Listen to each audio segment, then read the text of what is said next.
A Lee County woman is accused of identity theft and then using those identities to apply for student loans. These are the kind of updates we love to bring you. The abandoned mauled dog at a shelter in Garrett County is reuniting with his original owner. Spring and winter, get ready to duke it out across the Commonwealth of Kentucky. I'm Chief Meteorologist Chris Bailey, tracking some 70-degree air and the chance for snowflakes just ahead. Tracking, alerting, protecting. This is WKYT News at 5:30. Good afternoon. She was supposed to be taking care of them. Instead, police say a home health care worker used a unique scheme to rip off 2 of her elderly patients. 51-year-old Marcia Cook of Lee County faces theft charges. Investigators say she stole 2 people's identities to take out $50,000 in student loans. WKYT's Sam Smith is tracking the investigation in our top story at 5:30. From August 2011 to July 2014, Marcia Cook is accused of stealing the identities of 2 elderly women. The suspect in the case actually had been a home health nurse at both of these people's houses. Trooper Robert Purdy says this investigation started when one of the victims filed a complaint with Kentucky State Police. One of the victims actually got a credit card bill in the mail with a post office box, and she didn't even have a post office address. Another victim was found over the course of the investigation. Police say those stolen identities were used to apply for federal student loans. Cook has been charged with identity theft and theft by deception of $10,000 or more. She's believed to have used birthdays, social security numbers, and driver's license numbers to get more than $50,000 worth of loans in the names of the victims. Police say Cook created the email addresses tied to the loans, and she says she had permission to do so. Records say no permission was granted. Many times financial things like this can be caught pretty early on. Unfortunately, this had been going on for about 3 years before she actually learned that this person was using her name and information with these student loans. In Lee County, Sam Smith, WKYT. Cook is due in court April 7th to be arraigned on the charges. In our county-by-county coverage here at 5:30, we're tracking stories from Clay, Hardin, and Grant counties. We begin in Clay County, where U.S. forestry workers fighting a forest fire made a disturbing discovery yesterday. State police say the crews found a human skull in the Ephraim Creek area.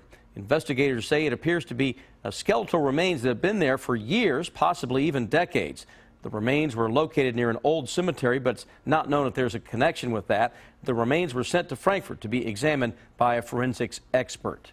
In Hardin County, a man convicted of causing a deadly crash has learned his sentence. This morning, a judge sentenced Kyle Thompson to life. Last month, the jury convicted Thompson of murder, assault, and fleeing and evading police. Last year, police say Thompson kidnapped his ex-girlfriend's 3 children and then caused a deadly head-on crash while running from police. The driver of the second vehicle was killed, and the 3 children were all taken to the hospital in critical condition. Thompson requested a new attorney during his sentencing this morning. His former attorney says he plans to file an appeal. And in Grant County, a man is in jail on child pornography charges. State police arrested 27-year-old Justin Hamilton following an undercover online investigation.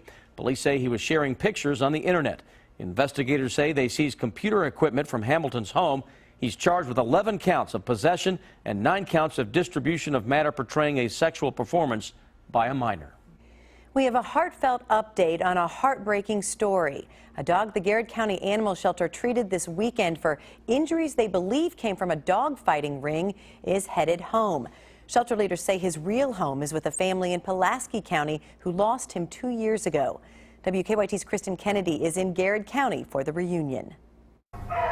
An unfortunate reality for shelters is reunions rarely happen. And as the head of the Garrett County Animal Shelter, Brittany Collins was skeptical that someone really recognized this mauled, abandoned pit bull. When a dog like this gets out and gets hurt, it usually doesn't turn out the best for them. Some of them do go mean after getting fought, and nobody gives them a second chance, and it's up to us to save them and show them what a second life is like. While she searched for clues to Rampage's past, Tricia Wheeler, a woman 60 miles south, searched online for a clue to her own. Someone messaged me last night and they said, "Did you see Rampage on the news?" I said no, and they sent me a link to WKYT, and I went to the link, and I saw the dog's eyes. I didn't have to see the body or anything. I knew that this was my dog. Shelter leaders told us Wheeler showed them the paperwork they needed to prove that she was Rampage's owner. She has everything down to pictures of every spot on this dog.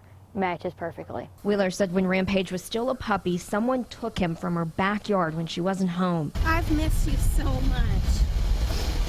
It's been 2 years. He's heading to a new home. I moved on a big farm. You got so much space to run. With his old owner in Garrett County. Kristen Kennedy, WKYT. Shelter leaders have turned their investigation over to the Commonwealth's attorney. They're working with him to try to find the person responsible for Rampage's wounds. Quite a reunion there. Some big weather changes on the way for us. We're expected to surge into the 70s tomorrow, but then storms and even some snowflakes may follow that.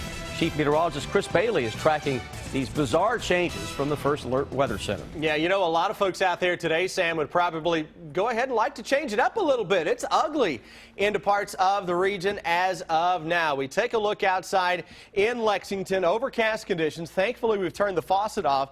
Unfortunately, we need to turn the heater on. It is 45 degrees as of now with an east to northeasterly wind. We're on the northern side of a warm front that is just to our south, and that east to northeast wind is ushering in a chill. 48, we've dropped it a little bit in Richmond and in Jackson now, down to 58. So what's happening is that this warm front, by the way, it's 70 into London. This warm front is kind of oscillating a little bit. It's going north, it's going south.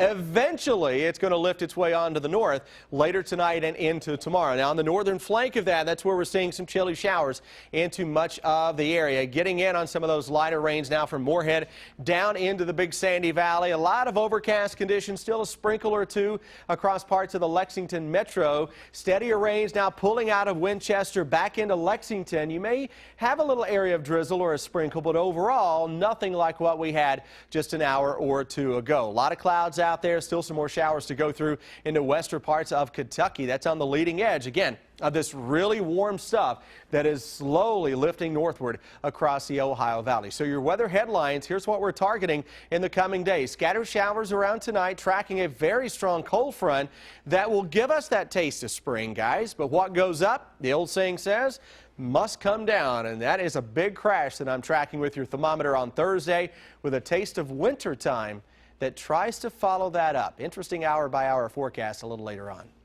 Thank you, Chris. The 2015 Kentucky legislative session ends tonight at midnight, but lawmakers still have not made decisions on some key issues. Governor Beshear wants them to stabilize the state's declining gas tax, and the House and Senate still trying to reach a compromise on a bill to fight heroin. The Senate approved two different bills last night in the hopes that the House would pass one of them. There have been some sticking points between the two, including a needle exchange and a Good Samaritan provision giving immunity to anyone who reports a heroin overdose. Senate President Robert Stivers says he's hopeful one of those bills will make it through.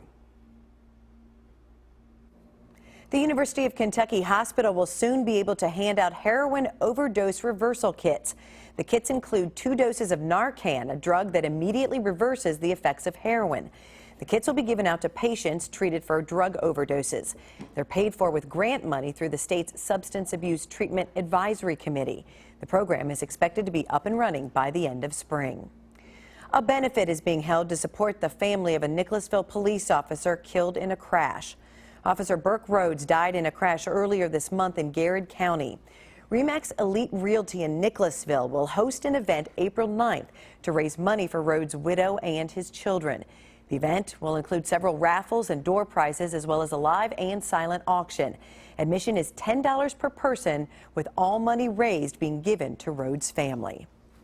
Your phone rings, and the voice on the other end claims to be from the U.S. Department of Treasury. They say they're giving away grants worth thousands of dollars, and you have been selected. One of our viewers wants to know, is this a scam? Our good question tonight is from Mary of Campton. She says the caller also told her I would need to go to a store that sells automatically preloaded debit cards, and I would have to purchase one and put about $180 on it to pay for paperwork. But I would be given the money back when my grant comes through. So I contacted Heather Clary of the Better Business Bureau about the viewer's call. Clary says it can be very tempting, but don't fall for it. Here's the deal. The government is not contacting people at random offering grants. Grants must be applied for through detailed processes, and even then, they're for projects like medical research, educational programs, help for social programs. Government grants are not awarded to individuals to use for whatever they like. And the government would never charge you a fee for a grant. Never give a bank account number or agree to send a fee to get a grant. And the scammers will also sometimes use computers to spoof the number they're calling from to show a 202 area code, as in Washington, D.C., to try and lend more credibility to their scam. Don't be fooled. These are scams. If you have a good question, go to WKYT.com. School leaders say hunger is a serious problem in Fayette County. Next on WKYT News at 5:30, how one Lexington high school is helping students in need. I'm Bill Bryant. The clock is ticking in Frankfort. Lawmakers set to adjourn tonight at midnight. But what will they get done? The bottom line is on the way.